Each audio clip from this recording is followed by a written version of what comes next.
Sir, ಎರಡು ಕ್ಷೇತ್ರಗಳನ್ನು ಗೆಲ್ತಾರೆ? ಖಂಡಿತವಾಗಿ ಗೆಲ್ತೀವಿ. ಬೈ ಎಲೆಕ್ಷನ್ 100ಕ್ಕೆ 100 ನಾವು ಗೆಲ್ತೀವಿ ಅಂತಕ್ಕಂಥ ನಂಬಿಕೆ ಇದೆ. ನಾವು ಮಾಡಿರ್ತಕ್ಕಂಥ ಕಾರ್ಯಕ್ರಮ ಖಂಡಿತವಾಗ್ಲೂ ಜನ ನಮ್ಮನ್ನು ಕೈ ಹಿಡಿತಾರೆ ಅಂತ ನಂಬಿಕೆ ಇದೆ. ದಕ್ಷಿಣದ್ದು ಅಲ್ಪಸಂಖ್ಯಾತರು ಕೊಡಬೇಕಾ, ಫ್ಯಾಮಿಲಿ ಕೊಡಬೇಕು ಅನ್ನೋ ಇಶ್ಯೂ ಹೆಂಗೆ ಸಾರ್ಟ್ ಔಟ್ ಮಾಡ್ತಾರೆ. ಹೈಕಮಾಂಡ್ ಇದ್ದಾರೆ, ಲೋಕಲ್ ಲೀಡರ್ಸ್ಗಳಿದ್ದಾರೆ, ಸಮಾಜದ ಎಲ್ಲ ಮುಖಂಡರುಗಳಿದ್ದಾರೆ. ಎಲ್ಲರೂ ಸೇರಾಗಿ ಒಟ್ಟಾರೆ ಒಂದು ಅಭಿಪ್ರಾಯಕ್ಕೆ ಬರ್ತಾರೆ. ಆಬ್ವಿಯಸ್ಲಿ ಟಿಕೆಟ್ ಕೇಳ್ತಕ್ಕಂಥ ಸಂಬಂಧ ಇದೆ, ಅವರು ಕೇಳ್ತಾರೆ, ಇವರು ಕೇಳ್ತಾರೆ ಅಂತಕ್ಕಂಥದ್ದು ಇದೆ, ಅದರಾಗೇನು ಇಲ್ಲ ಅಂತ ಹೇಳೋಕ್ಕಾಗಲ್ಲ. ಬಟ್ ಡೆಫಿನೆಟ್ಲಿ ಈ ಥರ ಬಂದ ಸ್ಥಿತಿಯಲ್ಲಿ ಮತ್ತು ಪೊಲಿಟಿಕಲ್ ಆದಂಥ ಒಂದು ವಿಚಾರ ಇದ್ದೇ ಇರ್ತದೆ. ಹೈಕಮಾಂಡು ಎಲ್ಲ ಸ್ಟೇಟ್ ಲೀಡರ್ಗಳ ಒಂದು ನಿರ್ಣಯ ತೊಗೊಳ್ತಾರೆ. ಸರ್, ಗ್ಯಾಸ್ ಸಿಲಿಂಡರ್ ಕೊರತೆ ವಿಚಾರಕ್ಕೆ ಬಂದಂಥ ಸಂದರ್ಭದಲ್ಲಿ ಕೇಂದ್ರ ಸರ್ಕಾರ ಮತ್ತು ರಾಜ್ಯ ಸರ್ಕಾರವು ಇವೆರಡೂ ಕೂಡ ವೈಫಲ್ಯಗಳು ಕಂಡು ಬರ್ತಾ ಇರೋದು. ಮತ್ತು ಮುನಿಯಪ್ಪ ಅವರು ಒಂದೊತ್ತಿನ ಊಟ ಕೊಡಬೇಕು ಅಂತ ಹೇಳಿಕೆ ಇದೆ.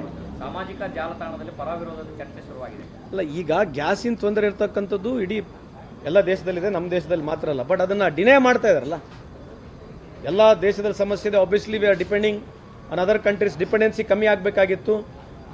ನನಗೆ ಭಾಳ ದೊಡ್ಡ ಸಾಫ್ಟ್ವೇರ್ ಇದೆ, ನಾನು ದೇವ್ರು ಕೊಟ್ಟಿರ್ತಕ್ಕಂಥ ಸಾಫ್ಟ್ವೇರ್ ಯಾವುದು ಸಣ್ಣ ಸಾಫ್ಟ್ವೇರ್ ಕೊಟ್ಟಿಲ್ಲ, ನನಗೆಲ್ಲ ಭಾಳ ದೊಡ್ಡ ಸಾಫ್ಟ್ವೇರ್ ಕೊಟ್ಟಿರ್ತಕ್ಕಂಥ ಹೇಳಿರ್ತಕ್ಕಂಥ ಮೋದಿ ಸಾಹೇಬರು. ಈಗ ನಾವು ಯಾಕಾಗಲೇ ಪದೇ ಪದೇ ಮೋದಿ ಸಾಹೇಬ್ರಿಗೆ ಹೇಳ್ತೀವಿ ಅಂತಂದರೆ, ಯಾವುದೇ ಇಶ್ಯೂಗಳು ಬಂದಾಗ ಅವರು ಇದ್ರ ಹೊರಗಡೆ ಉಳ್ಕೊಂಡ್ಬಿಡ್ತಾರೆ. ಈಗ ರೇಟ್ ಜಾಸ್ತಿ ಆಗಿದೆ, ಇದ್ರ ಬಗ್ಗೆ ಪ್ರತಿಕ್ರಿಯೆ ಕೊಡಲ್ಲ. ಬೇರೆ ಸರ್ಕಾರಗಳು ರೇಟ್ ಜಾಸ್ತಿ ಆದರೆ ಅದೇ BJP ಅವ್ರು ಬಂದು ಹಿಗ್ಗಾಮುಗ್ಗ ಬೈತಾರೆ. ಇವೆಲ್ಲ ರಿಯಲಿಸ್ಟಿಕ್ ಆಗಿ ನಾವು ಎಕ್ಸೆಪ್ಟ್ ಮಾಡ್ಕೊಂಡು ನೋಡಬೇಕಾಗಿದೆ. ಬಟ್ ಈ ಸಂದರ್ಭದಲ್ಲಿ ವಾರ್ ಆಗುತ್ತಂತ ಗುರ್ತಿದೆ, ವಾರ್ ನಡೀತದಂತನೂ ಮಾಹಿತಿ ಇದೆ. ಸೊ ಕೇಂದ್ರ ಸರ್ಕಾರ ಏನು ಪ್ರಿಕಾಷನ್ ತೊಗೊಂಡಿರ್ತಕ್ಕಂಥದ್ದು ಒಬ್ಬ ಮಿನಿಸ್ಟರ್ ಬಂದು ಹೇಳ್ತಾ ಇಲ್ಲ. What is a precaution taken by any central government leader? Modi ಸಾಹೇಬರು ಆಲ್ರೆಡಿ ಕೇರಳಕ್ಕೆ ಹೋಗಿ ಆಲ್ರೆಡಿ ಎಲೆಕ್ಷನ್ನು ಅದು ಫ್ಲಾಗ್ ಹಿಡ್ಕೊಂಡು ಹಿಂಗೆ ತಿರುಗಾಡ್ಸೋದು ಅದೇ ಚಾಲು ಆಗಿದೆ. ಅದು ಒಂದೇ ಮೆಟ್ರೋ ಟ್ರೈನ್ 4 ಬಾರ್ ಅದೇ ಹಿಂಗೆ ಫ್ಲಾಗ್ ಹಿಡ್ಕೊಳ್ಳೋದು, 4 ಬಾರಿ ತಿರುಗಾಡ್ಸೋದು. ಆ ರೈಲ್ವೆ ಮಿನಿಸ್ಟ್ರೇ ಹೋಗೋದಲ್ಲ. ಯಾವುದೇ ಒಂದೇ ಭಾರತ್ ಕಾರ್ಯಕ್ರಮಕ್ಕೆ ಇವರೇ ಹೋಗ್ತಾರೆ. ಈಗ ನೋಡಿ, ದಯಮಾಡಿ ಅದೇ ಮಾಧ್ಯಮದ ಇಂಗ್ಲೀಷ್ ಮಾಧ್ಯಮರಿಗೆ ಹೇಳ್ತಾ ಇದೆ, ಈಗ ಹೆಂಗಿದ್ರು ಚುನಾವಣೆ ಇದೆ, 24 ತಾಸು ಅವ್ರನ್ನೇ ನಾವು ನೋಡಬೇಕು. ನೀವು ದಯಮಾಡಿ 24 ತಾಸು ಅವ್ರನ್ನೇ ತೋರಿಸ್ರಿ. ಈ ದೇಶದ ಪ್ರಗತಿ ಬಗ್ಗೆ, ಈ ದೇಶದ ಜಿಯೋ ಪೊಲಿಟಿಕಲ್ ಸಿಚುವೇಶನ್ಸ್ ಬಗ್ಗೆ ಭಾಳ ಅದ್ಭುತವಾಗಿ ಮಾತನಾಡ್ತಾರೆ. ಅದನ್ನು ನೋಡ್ಬಿಟ್ಟು ಯಂಗರ್ ಜನರೇಷನ್ ಅದನ್ನು ಕಲಿಬೇಕು. ನೀವು ಅವ್ರನ್ನೇ ದಯವಿಟ್ಟು ತೋರಿಸಿ, 24 ತಾಸು ಅವ್ರನ್ನ ತೋರಿಸ್ಬೇಕಂತ ಆಮೇಲೆ ಮನವಿ ಮಾಡ್ಕೊಳ್ತೀವಿ. ಈಗ ಮುಖ್ಯಮಂತ್ರಿಗಳು ಸಭೆ ಕರೆದಿದ್ದಾರೆ, ಏನು ವಿಶೇಷ ಸರ್?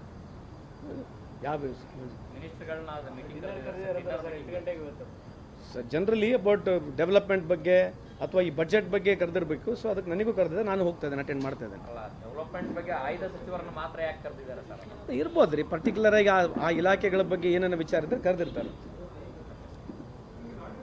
ದಯಮಾಡಿ ಈ 5 ಚುನಾವಣೆ ಏನಿದೆ ಅಲ್ಲ, ಮೋದಿ ಸಾಹೇಬ್ರನ್ನ ಹಂಗೆ ಫ್ರೇಮಲ್ಲೇ ತೋರಿಸ್ಬೇಕು. ನೋಡಿ, ಈಗ 5 ಚುನಾವಣೆ ಇದೆ. ಈ ದೇಶದಲ್ಲಿ ಪ್ರಪಂಚದಲ್ಲಿ ಎಷ್ಟೋ ವ್ಯವಸ್ಥೆಗಳು ಇದಾವೆ ಇವತ್ತು. ಅದ್ರ ಬಗ್ಗೆ ಏನು ಚರ್ಚೆ ಇರೋದಿಲ್ಲ. ಟಿವಿಯಲ್ಲಿ ಈಗ ಬೆಳಗ್ಗೆಯಿಂದ ಸಾಯಂಕಾಲ ಟಿವಿನ ತೋರಿಸ್ಬೇಕು. ಬೆಂಗಾಲಿಗೆ ಹೋಗಿ ಬೈಯೋದು, ಆಸಾಂ ಬಗ್ಗೆ ಭಾಳ ಜೋರಾಗಿ ಮಾತನಾಡೋದು, ತಮಿಳ್ನಾಡಿಗೆ ಬೈಯೋದು, ಏನ್ರಿ ಬೇರೆ ಬೇರೆ ರಾಜ್ಯಗಳಲ್ಲಿ ಇವ್ರ ರಾಜ್ಯಗಳಲ್ಲಿದ್ದರೆ ಎಲ್ಲ ಗ್ರೇಟು, ಬೇರೆ ರಾಜ್ಯಗಳಲ್ಲೆಲ್ಲ ಕೆಟ್ಟೋಗಿದೆ ಅಂತ ಹೇಳಿ ಭಾಳ ದೊಡ್ಡ ಪ್ರಮಾಣದಲ್ಲಿ ಭಾಷಣ ಮಾಡ್ತಾರೆ. ದಯಮಾಡಿ ಈ ಭಾಷಣವನ್ನು 24 ತಾಸು ಒಂದು ಬೇರೆ ಯಾವ್ದು ತೋರಿಸ್ಬೇಡಿ. 24 ತಾಸು I request English media and as well as all the regional medias to show him only. ಬೇರೆ ಯಾರಿಗೂ ತೋರಿಸ್ಬೇಡಿ, ಇವರೊಬ್ಬರನ್ನೇ ತೋರಿಸಿ ಅಂತ ನಿಮ್ಮಲ್ಲಿ ಮನವಿ ಮಾಡ್ಕೊಳ್ತೀವಿ. ಯಾಕಂದರೆ ಭಾಳಷ್ಟು ಚಾನಲ್ ಮಾಲೀಕರು ಅವರೇ ಇದ್ದಾರೆ.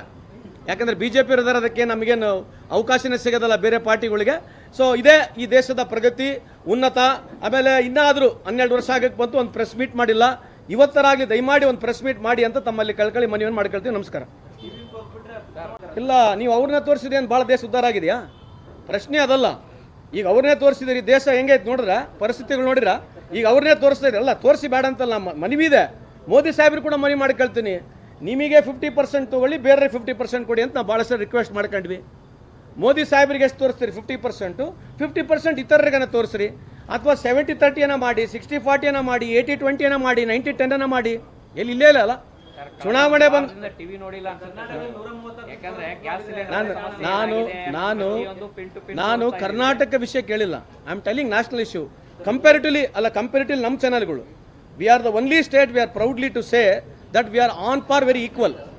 I am not trying to say disrespect any of the Kannada channels, regional channels. ಯಾಕಂದ್ರೆ ನಾನು ಸ್ವಲ್ಪ ನೈಟ್ ನೋಡೋಕ್ಕೆಲ್ಲ ಮಲಗಕ್ಕಿಂತ ಮುಂಚೆ ಎಲ್ಲ ಹಿಂದಿ ಚಾನಲ್ಗಳು ನೋಡ್ತೀನಿ. ಬೆಳಗ್ಗಿಂದ ಸಾಯಂಕಾಲವರೆಗೆ ಇಂಗ್ಲೀಷ್ ಚಾನಲ್ ನೋಡ್ತೀವಿ. ಇವತ್ತು ಮೊನ್ನೆ ಅವ್ರು ಯಾರೋ ಇಂಡಿಯಾ ಟುಡೇ ಆ ಲೇಡಿ ಕರೆಸಿದ್ರು. ಯಾರು BJP ಒಬ್ಬರು ಏನು ಮಾತನಾಡಲಿಲ್ಲ. That lady was spoken against the India.